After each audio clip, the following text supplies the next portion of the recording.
I read The Red Tent by Anita Diamond. This book is about the perspective of women from the story of Jacob. The Bible is known to mainly include the perspectives and situations that men go through, but the author decided that she would write about the women's perspective and what they endured and how they lived in the situations that she provided from the Bible. In the story of Jacob, Jacob meets his wife-to-be Rachel, and they are madly in love at first sight. Jacob goes to consult her father Laban, who was a distant relative of himself. But Laban isn't a very nice person, so he takes advantage of Jacob. But in the end, Jacob takes all 4 of Laban's daughters for his own. The years go by. Jacob is blessed with 11 sons and 1 daughter. After the story is completed, they are leaving Laban's home, and they are heading to Canaan, back to the place that Jacob came from. As this continues, the story shifts from the perspective of his wives into the perspective of his only daughter, Dinah. The main characters of The Red Tent are listed. Dinah, the only daughter of Jacob and Leah. Jacob, the father of the 12 tribes. The husband of Leah, his first wife, and Rachel, his second wife. Leah, the mother of Dinah. Rachel, the second mother and aunt to Dinah, as well as midwife of the family. Renifer, Dinah's mother-in-law, queen of Canaan. Merit, Dinah's best friend-to-be. And Joseph, one of her older brothers, and playmate. There are many conflicts in this story, most of them being of marital issues, between Leah and Rachel, and also between Dinah and her father, Jacob. Later on in the story, Dinah is forced to flee for her life and her well-being of her unborn child, also the loss of several people that she comes to love and care about. Dinah suffers from depression and thoughts of suicide, but she does not act on them thanks to her best friend. Dinah also faces struggles of returning to the past later on in the story. The resolutions up until the very end are quite small. The resolution between Rachel and Leah is time, in order to understand that they cannot change the state that they are in and they must share a husband.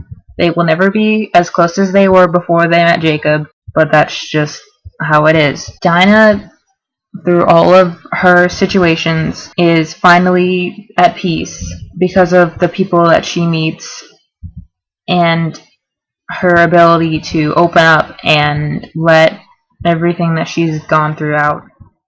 Anita Diamond has some interesting styles in this book. Through Dinah and her mothers, Diamond switches between first and third person, describing what situations the mothers were going through as told by Dinah, and then first person through the second portion of the book with Dinah's story. The text given, you can see that there is a lot of modern day situations, especially as in women fighting over men, as in love interests and catfights. In the other given text, you see a difference in the author's tone. In this paragraph, the diction and intonation can be seen also in the Bible, thus giving the author the same voice as the Bible. Also, Diamond really enjoys allusions. She makes allusions to other Bible stories, such as the story of Abraham and Isaac, because Jacob is the son of Isaac. And it also refers to the story of Cain and Abel in terms of brothers being jealous of each other.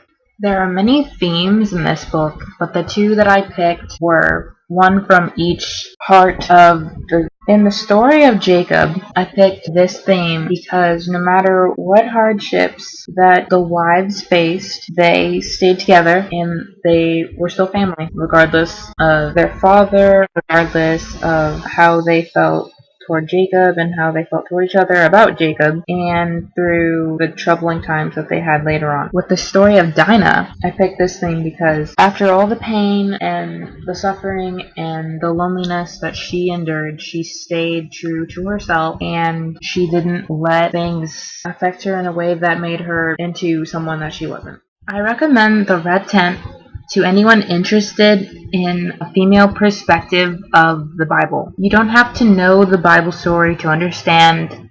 It's just like a normal book.